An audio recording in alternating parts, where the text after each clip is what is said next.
Les quiero traer un tema del cual no soy experto para nada. Posiblemente gente que me escucha sepa esto más que yo y alguna burrada diga.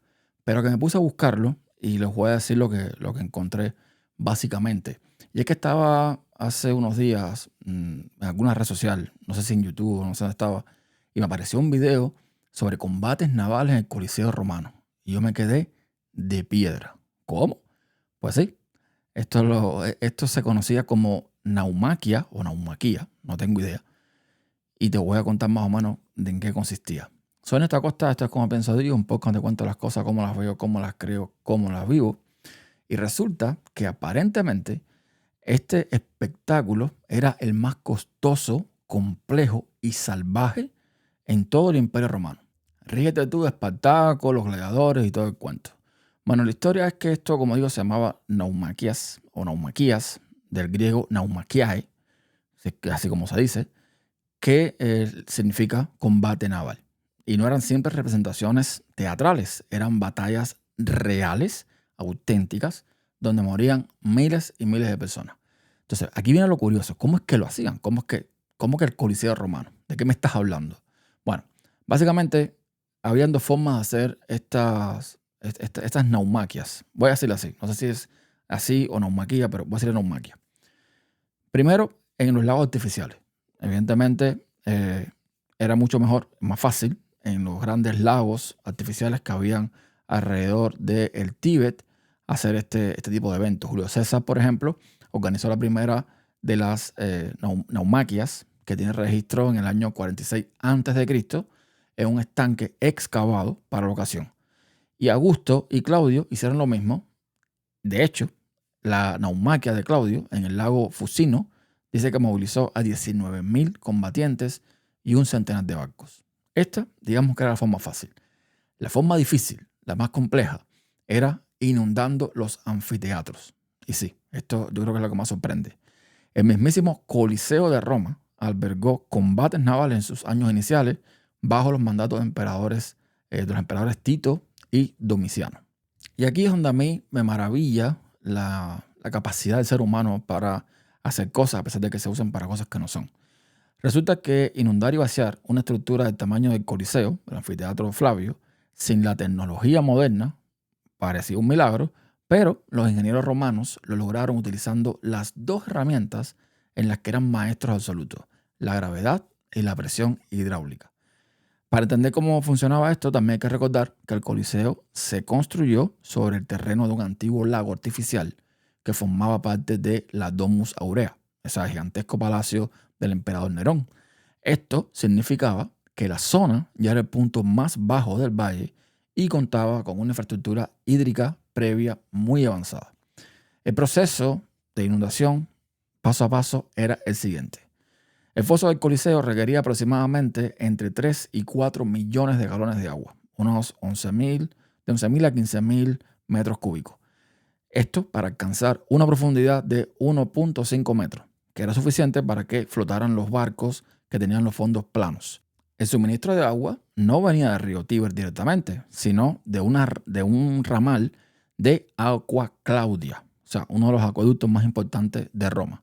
Este ramal llegaba a la colina Celio y alimentaba unas enormes cisternas que estaban ahí, o sea, cercanas al Coliseo.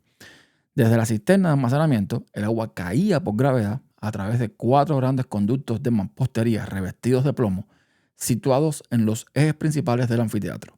Al liberar los tapones de las compuertas, el agua entraba a presión de forma simultánea desde 4 direcciones hacia la fosa central. Y te preguntarás, bueno, ¿y cómo eran capaces de inundar esto? O sea, eso no tenía ningún orificio, no tenía nada. Bueno, antes de abrir las compuertas, se retiraba el tablón de madera, que normalmente servía de suelo para los combates de gladiadores, y las paredes del foso estaban recubiertas con un mortero impermeable especial hecho a base de cal y puzolana que evitaba que el agua se filtrara hacia los cimientos de travertino del edificio. Se estima que, gracias a la presión del acueducto y al flujo constante, el foso tardaba entre unas 2 y 4 horas en llenarse por completo. Ahora, donde venía el verdadero reto de ingeniería no era meter el agua, sino sacarla rápidamente para evitar daños estructurales por humedad y para preparar la arena para el siguiente evento, porque a veces hacían una naumaquia por la mañana y un combate de gladiadores por la tarde. Básicamente, debajo del anfiteatro corría una alcantarilla anular gigante, o sea, un colector elíptico, y el foso de arena estaba conectado a este anillo mediante decenas de canales de drenaje radiales con rejillas de bronce. Al abrir las compuertas de desagüe subterránea, la gravedad hacía todo el trabajo. El agua corría con fuerza hacia el colector perimetral, el cual desembocaba directamente en la cloaca máxima, o sea, el gran sistema de alcantarillado de Roma, y de ahí pasaba al río Tíber. O sea, se imaginarán, ¿no? Con toda la sangre y todo, en fin, lo que llega por ahí por esas alcantarillas. Y el sistema incluía pequeñas trampas de sedimentos e inclinaciones específicas en el suelo para asegurar que el lodo y los desechos de la batalla no bloquearan las tuberías principales. La sangre corría, pero lo demás se quedaba tranquilito ahí. Una vez que estaba el pozo lleno, que todo estaba funcionando, ¿quiénes peleaban? Bueno, a diferencia de los gladiadores profesionales, que eran atletas que eran caros y bien entrenados, a los que se intentaban tener con vida, los combatientes de las naumaquias se llamaban naumaquiarios y solían ser prisioneros de guerra o condenados a muerte, damnati. Las batallas recreaban enfrentamientos históricos famosos como los griegos contra los persas y cosas así.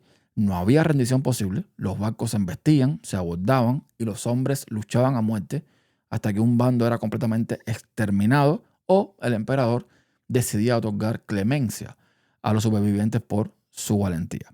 Con el tiempo, el Coliseo se modificó para añadir los túneles subterráneos permanentes, lo que podemos ver al día de hoy, y esto impidió volver a inundarlo, por lo que las naumaquias se regresaron exclusivamente a los lagos artificiales hasta que el declive del imperio las hizo económicamente inviables. O sea, más o menos por allá en el año 85 después de Cristo, el emperador Domiciano decidió que el anfiteatro necesitaba un espacio de almacenamiento más eficiente bajo la arena.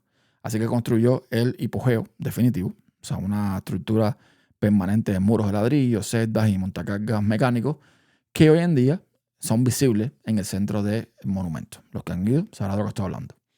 Y entonces, nada, al levantar estos muros divisorios, pues se bloqueó por completo el espacio diáfano necesario para que los barcos maniobraran, poniendo fin a estos espectáculos.